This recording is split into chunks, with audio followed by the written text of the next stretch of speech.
Hi, I'm Clara.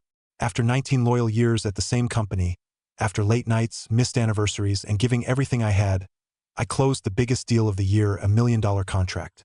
And the next morning, I was fired. But the betrayal didn't start there. There were signs, subtle, calculated, like I was being erased one privilege at a time. What hurt most wasn't the dismissal.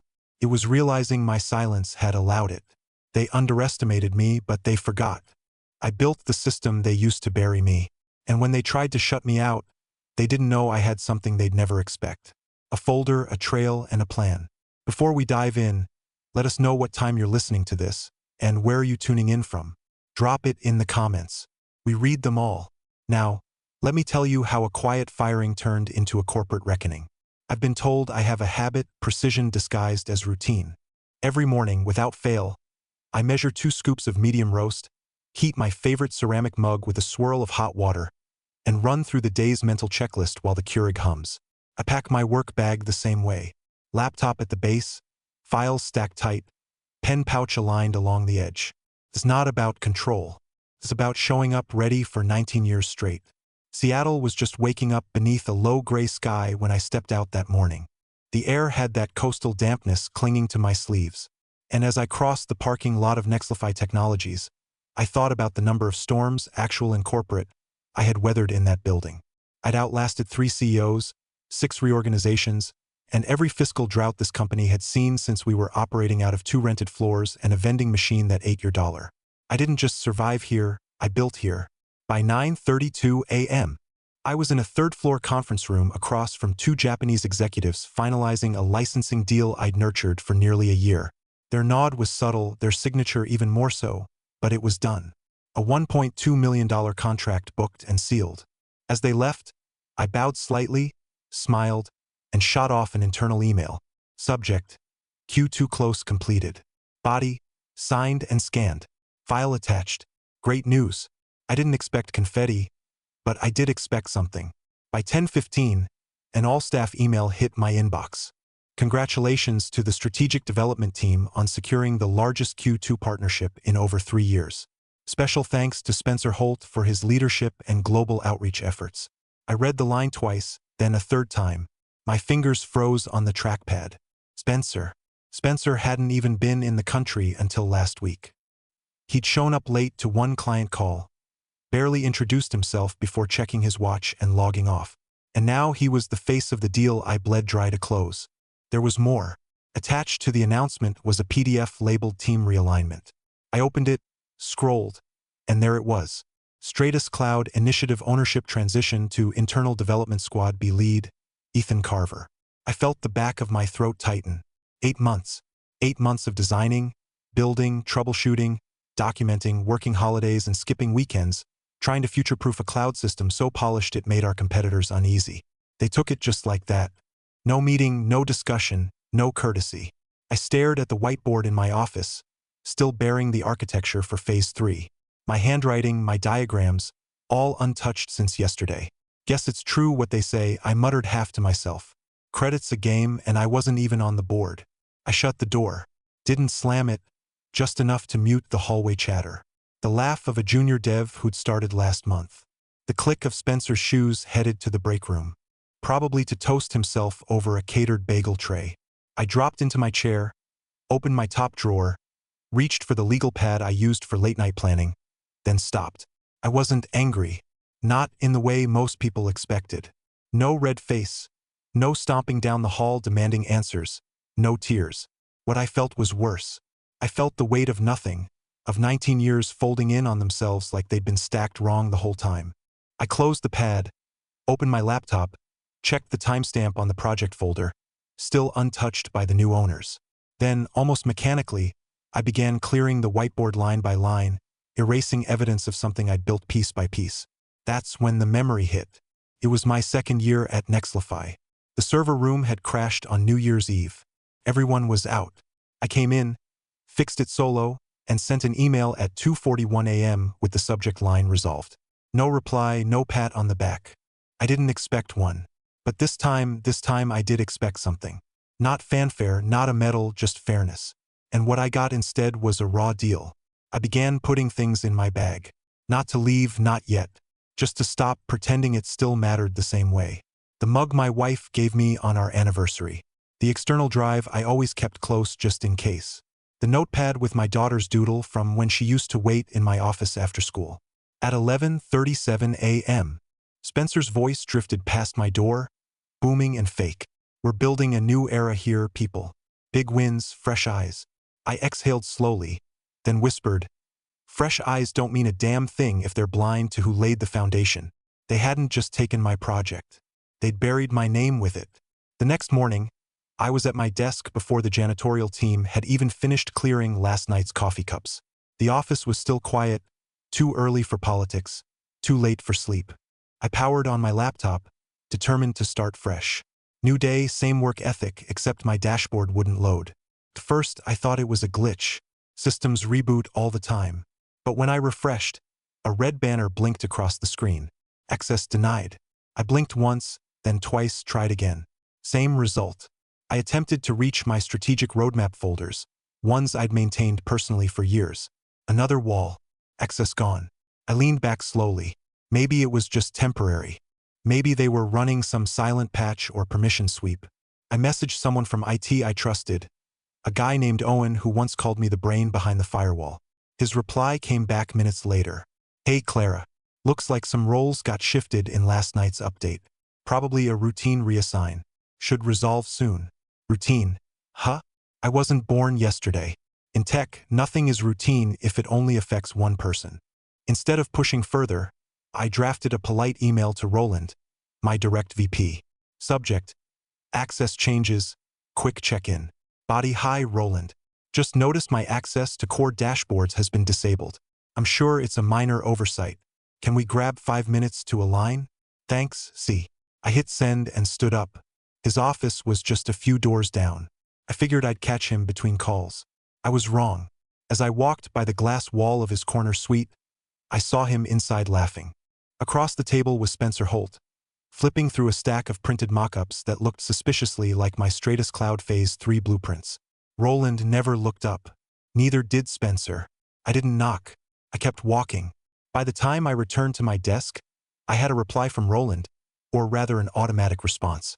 If you are reaching out regarding team structure, access, or personnel logistics, please direct all inquiries to Miranda Tate in HR. Regards, Roland. I stared at the message like it was written in another language. Team structure, personnel logistics. I hadn't been moved. I hadn't been demoted. As far as I knew, I was still the lead strategist on our biggest product line. But now I needed HR to explain what my role even was. It took every ounce of control not to slam the desk. I scheduled a meeting with Miranda for 11 a.m. sharp. Her assistant sent the confirmation within seconds. Efficient, clipped, like they'd been waiting for me to come knocking. By the time I stepped into her office, I'd rehearsed 100 versions of the conversation. None of them mattered. Miranda didn't offer coffee, didn't smile, just nodded toward the chair across from her and pulled up a document on her screen. I understand you're concerned about access changes, she said without looking up. I crossed one leg over the other. I'm more concerned that I've been removed from systems I helped design without warning and apparently without cause. She finally glanced at me. We're undergoing realignment for greater cross-team synergy. It's not personal. I tilted my head slightly. Then why is my name no longer associated with the Stratus Cloud project?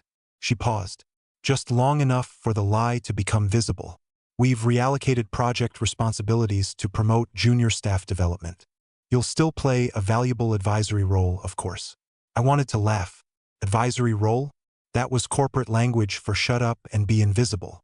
So I said slowly, a team of people who have never handled cloud migration are now responsible for a project serving over 70% of our enterprise clients.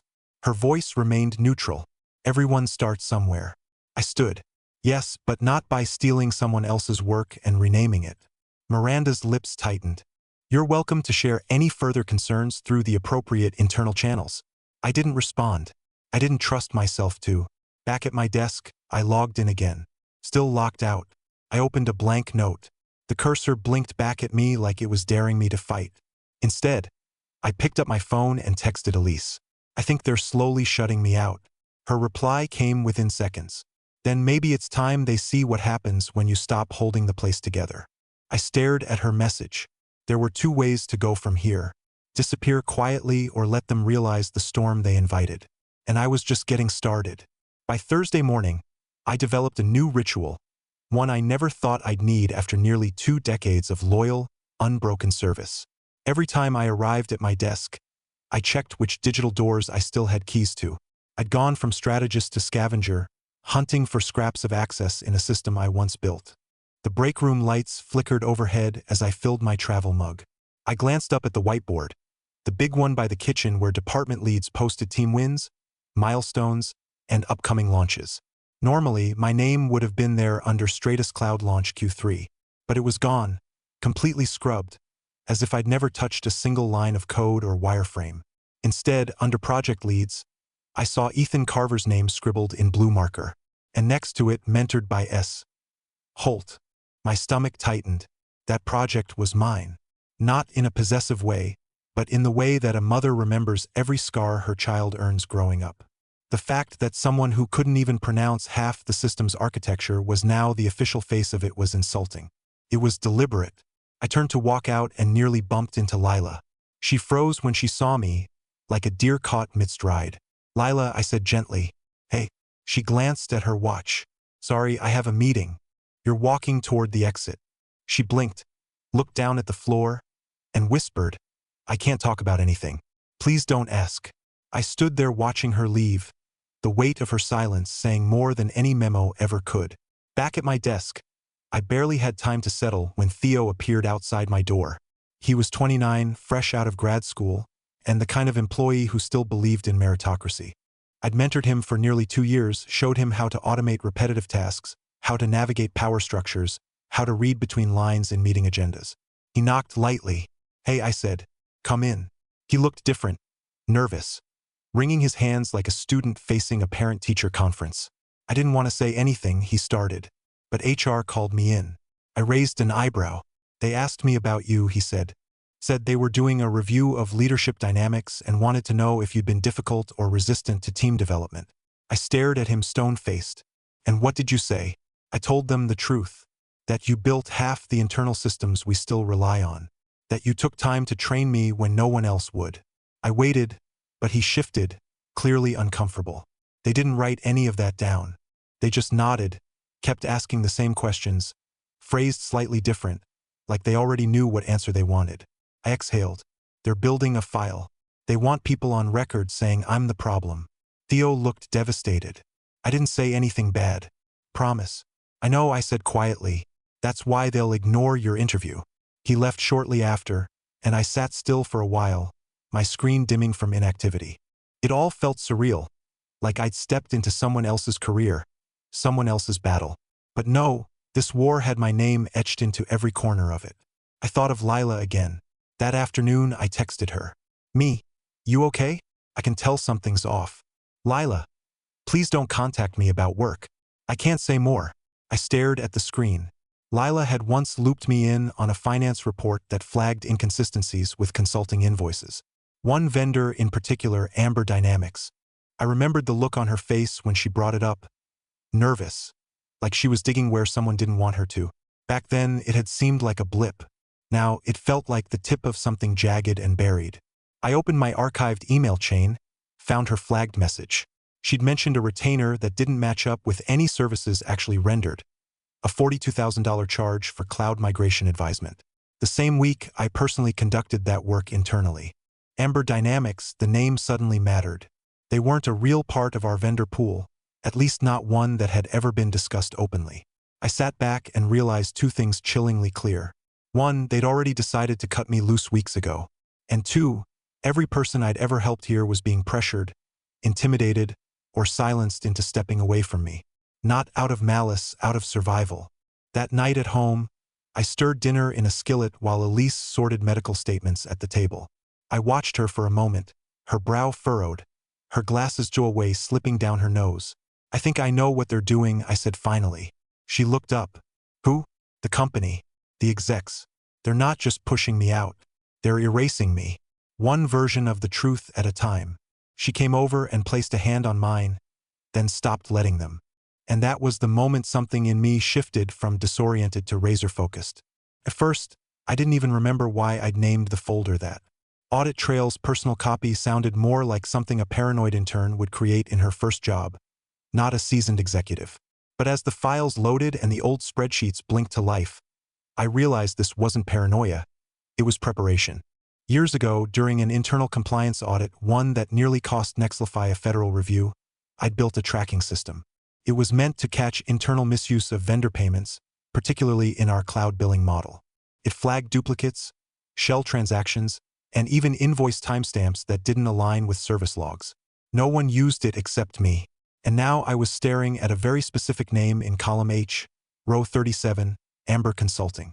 The payment was logged 6 months ago. The vendor profile listed a consulting retainer, $18,500 a month. It had already been paid for nearly 7 consecutive billing cycles. Total $312,000. The services rendered, infrastructure scalability advisement. Funny thing is, I was the one who ran scalability advisement internally for free for 19 years. I cross-referenced the vendor address. Not an office suite, not even a co-working space. A UPS mailbox in a strip mall off Roosevelt Avenue. I sat back and stared, then did what every strategist knows how to do in a moment of doubt. I pulled another thread. Within 10 minutes, I was scanning state business records. Amber Consulting LLC. Registered owner, Marina Holt.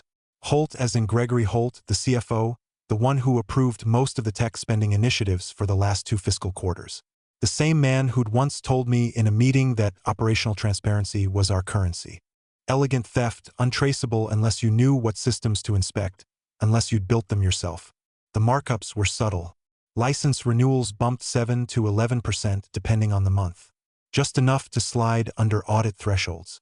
Just enough to funnel hundreds of thousands over a year to his wife's shell company. I leaned closer to the screen, squinting at the timestamp columns. If I hadn't known how the procurement process worked from both ends, I would have missed it too. They weren't just cutting me out. They were laundering through the very projects I'd managed, then handing those off to junior teams who wouldn't know what to look for. I clicked save, renamed the document Amber_chain_initial_re. Around 11:20 p.m., I sent myself a backup to an encrypted email address I'd used during past system testing. It didn't carry my name. It wouldn't flag on their firewall. Still, I knew they monitored traffic. That's when it hit my inbox. An email with no subject line, no return address, just a single sentence. Stop looking. This isn't your fight anymore. Walk away while you can. I froze. The font was Arial, black, default formatting, no signature.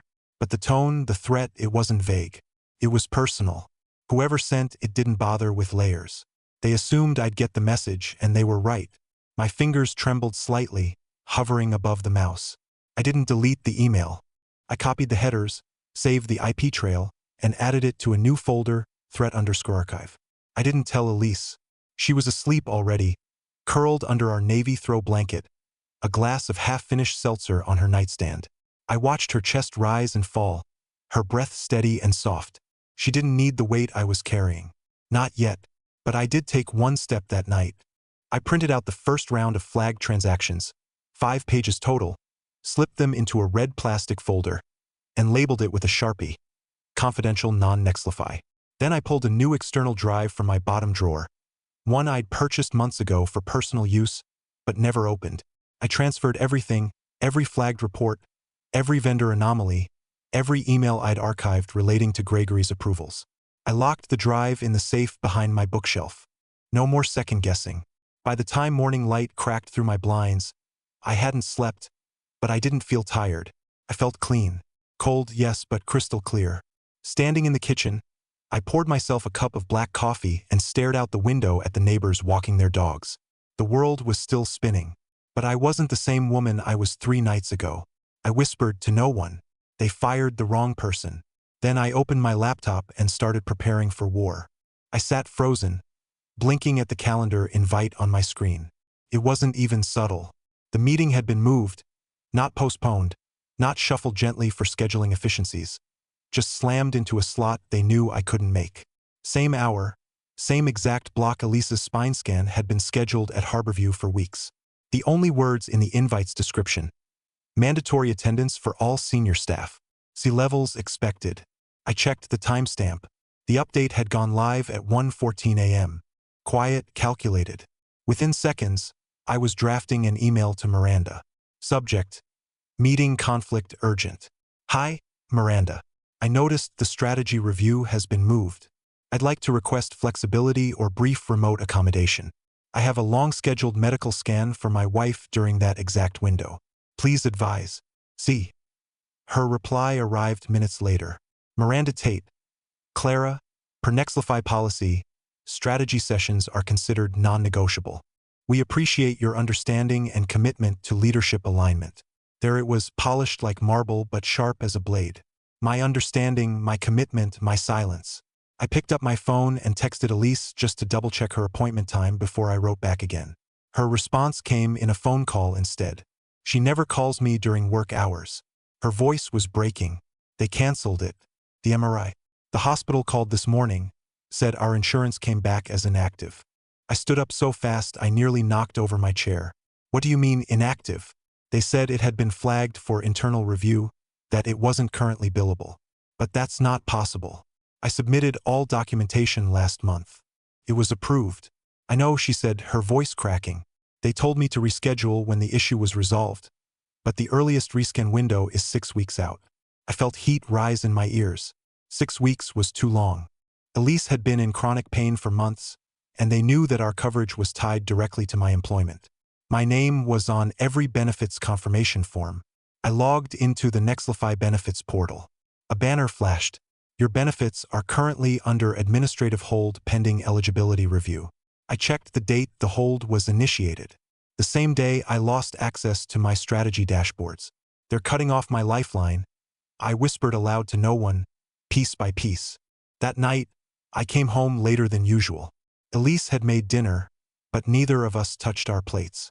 She sat curled on the couch with a heating pad against her lower back. I stood at the kitchen counter, staring at the untouched email draft I'd started earlier. Every word felt futile. They're squeezing me, I finally said, my voice low, not just from the company, from every direction. They're trying to make me choose. She looked at me. Between what? Between keeping my job and being present for you. She didn't blink. Then make the choice they're afraid of. I don't want to risk our safety, I said. What if they pull everything? What if no, don't do that? Her voice sharpened. Don't let them weaponize fear. You've earned every inch of that building. And if they want to drag you out, they better be prepared to bleed for it. I took a deep breath. She was right. They wanted to break me slowly. Make it look like I walked away on my own. Make it clean. But I wasn't going to play their game. Not anymore. The next morning, I walked into my office at Nexlify, sat down, and typed a single memo. To all senior leadership. Subject: Attendance exception. Due to an unavoidable medical emergency, I will not be attending the strategy meeting. A comprehensive written proposal will be shared by end of day for review. All deliverables remain on track. Clara Hensley. I didn't wait for a reply. I didn't ask for permission. Then I opened a second document. Drafted a message I didn't plan to send just yet. Subject: Internal concern, private. I know about Amber. I have full records. If these actions against my position and family continue, I will respond appropriately through the channels that remain. I reread the draft. No threats, no accusations, just clarity. I saved it, logged off, locked the file. Not yet, but soon. They didn't even look me in the eye when they handed it to me. Just a stiff folder slid across a smooth table in a room so airless it could have been a morgue. No HR pleasantries, no small talk, no coffee. Miranda sat on one side of the table, her tablet open in front of her like a shield. Beside her, an associate I'd never met before took notes, silent and expressionless. The decision is final, she said flatly. Your position has been dissolved under the new operational model. I looked at the paper, 2 pages, generic language, the kind of thing a lawyer could have written in under 3 minutes using a severance template. They even highlighted the line, "This action is not performance-related." Roland didn't show. Of course, he didn't. He was probably up in the executive lounge sipping overpriced espresso and rehearsing what he'd say if the board ever asked why one of their longest-serving strategists was dismissed 2 days after skipping a meeting for a medical emergency. I didn't argue. I simply pulled my badge from the lanyard around my neck, placed it on the table, and stood. My voice was steady. Thank you for the clarity. I walked out without another word. Outside the building, the morning wind cut sharper than usual. I crossed the plaza alone, heels tapping like a metronome, syncing with every heartbeat that echoed louder with each step. It had begun. At home, the living room was still dark. Elise was upstairs resting, and I didn't want to wake her. I moved quietly to my home office, locked the door, and sat down at my desk. This time, I wasn't opening spreadsheets. I was opening the vault. I retrieved the encrypted flash drive labeled audit_trails_full and plugged it in. Everything was there. Financial statements, vendor history, shell company filings, and login from the night Amber Consulting was first authorized. I cross-verified every approval, every digital signature. It was airtight. I opened a private browser and navigated to the backup email domain I'd created years ago. Originally meant for testing phishing filters. Now it had a new purpose. To nexlifyboard_confidential@protonmail.com. Subject: urgent financial irregularities linked to Amber action required. Body: I never wanted this to become a battle. I served this company with loyalty, discretion, and excellence for 19 years. What I've uncovered is not a personnel matter. It's financial misconduct of the highest order. Enclosed are detailed records documenting improper payments made to a vendor registered under CFO Gregory Holt's wife, Marina Holt. The numbers aren't minor. The pattern is deliberate. I'm attaching preliminary evidence. Full payment trail, company registration filings, Gregory's internal approvals. I didn't want this, but now I need you to look before someone else erases what I still have. Sage. I attached the files, double-checked encryption, then clicked send. Then I waited. 24 hours passed with nothing. No bounce back, no reply. I paced the house, took a walk, refreshed my inbox every 30 minutes. By noon the next day, I started to wonder if the board had buried it or worse, if they were in on it. Then I saw the name pop up on my phone. Simon Voss. He wasn't just a name on a directory. He was the former compliance board rep from back when Nexlify almost collapsed under its own lack of documentation a decade ago. He was semi-retired now, but he'd always been the one to read every footnote. His message was short. Can we talk? We met at Schmitz Park in West Seattle. Quiet, green, the kind of place that felt too gentle for what I carried in my purse. I handed him a sealed envelope with the hard copy of the report and a flash drive. He didn't open it, just looked me in the eye. This everything? He asked. Yes, more than enough. What are you looking for? Clara? Your job back? No. My voice didn't waver. I'm here to clean house. He nodded slowly. Then wear boots. It's a mess in there. The wind picked up, and we stood in silence for a moment longer. The sound of children in the distance at the playground felt surreal. I turned to go, but as I walked back toward the car, I knew this wasn't over. It had only just begun. By 7:58 a.m., I was pacing in front of the window, watching the neighbor's sprinklers pulse in rhythm like nothing was about to change. But inside my home office, the countdown had already started. My laptop sat open on the corner desk, email queued, files attached, encrypted, and authenticated. The final click had happened hours earlier. No going back. At exactly 8 a.m., the message launched. Subject: before you approve Q2 bonuses, please review this. Attached: full vendor audit trail, Amber Shell ownership docs, Gregory Holt's direct approval logs, timeline of inflated contracts disguised as renewals, and one sentence at the bottom of the email body. They thought firing me would be enough. They forgot who built their systems. I didn't refresh, didn't watch the status bar. I closed the lid and stood still, letting the silence stretch. 10 minutes later, the first ping arrived on my phone. Unknown number.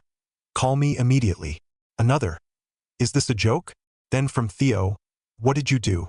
Roland's in HR with legal. Gregory got pulled into a conference room alone. Ethan looks like he's about to pass out. My hands trembled, but not from fear, from release.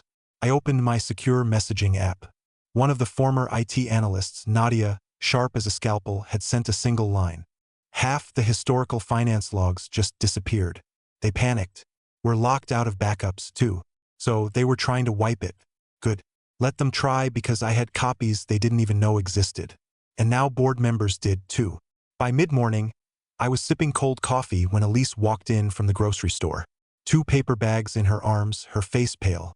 She didn't speak at first. Just set the bags down slowly and turned to me. There was a man outside the store, she said. My stomach tightened. He was just standing near the cart return. When I walked by, he said, "Tell your wife this isn't a fight she can win. Some people don't know when to back off." She wasn't the kind to exaggerate, not even a little.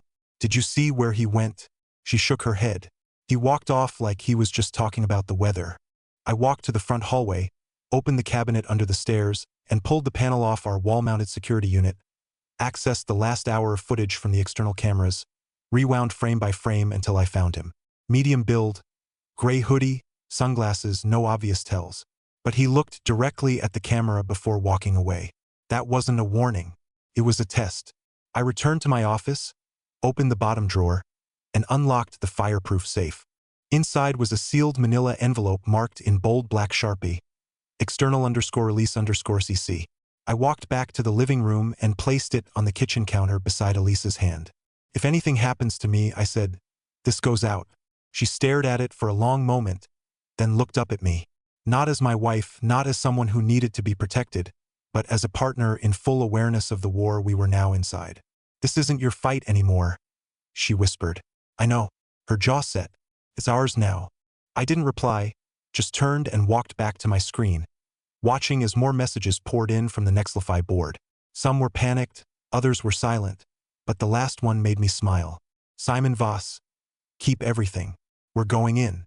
By mid-morning, my inbox was a bonfire. Headlines exploded across every tech and finance outlet like it had all been timed with military precision. Nexlify under federal review following allegations of financial misconduct. Seattle scrutiny. Board meeting leaks reveal vendor fraud at scale. My name wasn't in the articles yet, but it would be. Theo messaged me around 10:10. They suspended me. Improper communication with a non-employee is what they're calling it. I'm sorry. I sat there reading the message for almost a minute. I felt it in my chest. Not guilt, not quite grief, but the kind of ache that lives in the space where loyalty used to be. He didn't deserve that, but this was what it meant to pull the truth into daylight. Across town, Ethan Carver had vanished from Nexlify's HQ. Literally, no sign-in since yesterday. I imagined him somewhere in a sleek hotel, making phone calls, building a strategy not for recovery, but escape. Then my phone rang. "Simon, emergency board session. They want you in the room." When I stepped into the lobby at Nexlify's headquarters an hour later, the receptionist did a visible double-take. "Miss Hensley," she asked, standing a little straighter, "just point me to the 24th floor." The elevator ride was slower than I remembered, longer, quieter. I could feel the shift in air pressure, like the whole building was holding its breath. In the boardroom, the table was full, 11 seats taken. The interim CEO, a man I'd only ever seen once during a holiday address, nodded at me as I entered. "Thank you for joining us, Miss Hensley," he said stiffly. "We've reviewed your documentation extensively." I took my seat, didn't smile. He continued, "There's consensus that immediate oversight is necessary. We'd like to offer you a newly created role, Chief Integrity and Security Officer. It will report directly to the board." I reached into my briefcase and slid forward a sealed envelope labeled simply terms. Inside were 3 typed pages. I spoke clearly. Full audit authority across every department. No gatekeeping from legal or IT. Veto power over any third-party vendor selection. Effective immediately. Real-time access to financial systems, staff email logs, and strategic contract archives. And a discretionary budget answerable only to the board. There was a long pause. The interim CEO looked at the paper like it was radioactive. "These are heavy conditions," he said. I nodded. "So was covering up $4.8 million in fraud." Another board member shifted in his chair. "This would be precedent-setting." "Exactly," I said. "They asked for time." I checked my watch. "You have until noon. I have other offers. Better coffee, too." I stood and left the room. Not one of them stopped me. I didn't go far. Just down the hall into an empty conference space that still smelled like fresh carpet glue.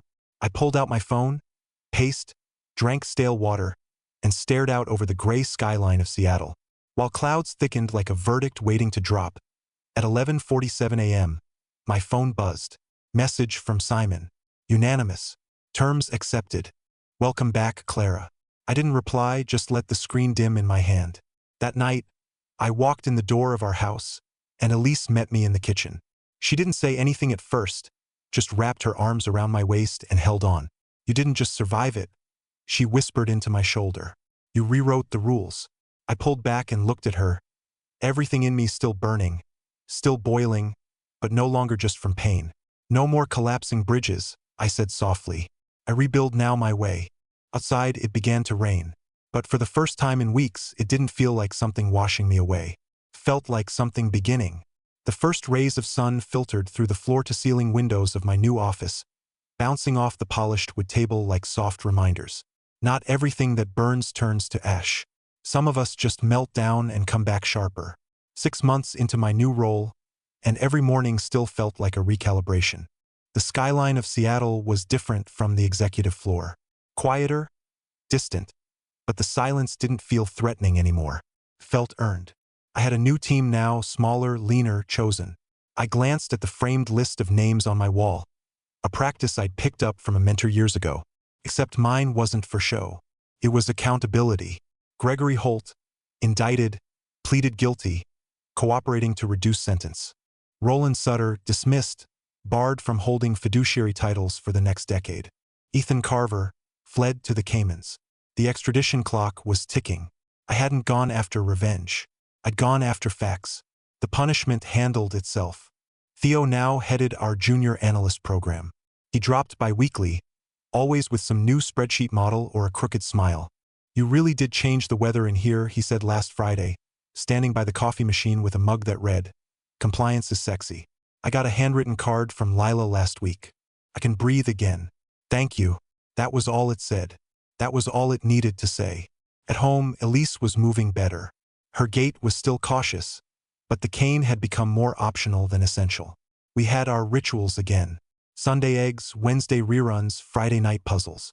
I still flinched at calendar changes and didn't step foot on Nexlify's HR floor unless I had to. You can put out the fire, but the smoke clings. There were days I wondered how close I came to becoming exactly what they wanted me to be. Bitter, broken, gone. The betrayal hadn't just been professional. It had been human, but I didn't vanish. Instead, I built a firewall around people like me, quiet contributors, the long haulers, the ones who never asked for credit but caught the blame anyway. Now I signed off on every third-party contract. Now I had override codes. Now nothing got erased without my signature. I updated my LinkedIn on a rainy Wednesday. The post was brief. "Never burn bridges. Let them collapse under their own weight. Then rebuild the road with your name on it." I closed my laptop and walked away. By morning, there were nearly 20,000 likes, a dozen news outlets tagging me in new think pieces about whistleblowers and corporate integrity. I ignored all of them except one. A private message from someone I didn't know in Minnesota. "They're doing to me what they did to you. Thank you for showing me it's not the end." I stared at the screen a while, then typed back, "It's never the end.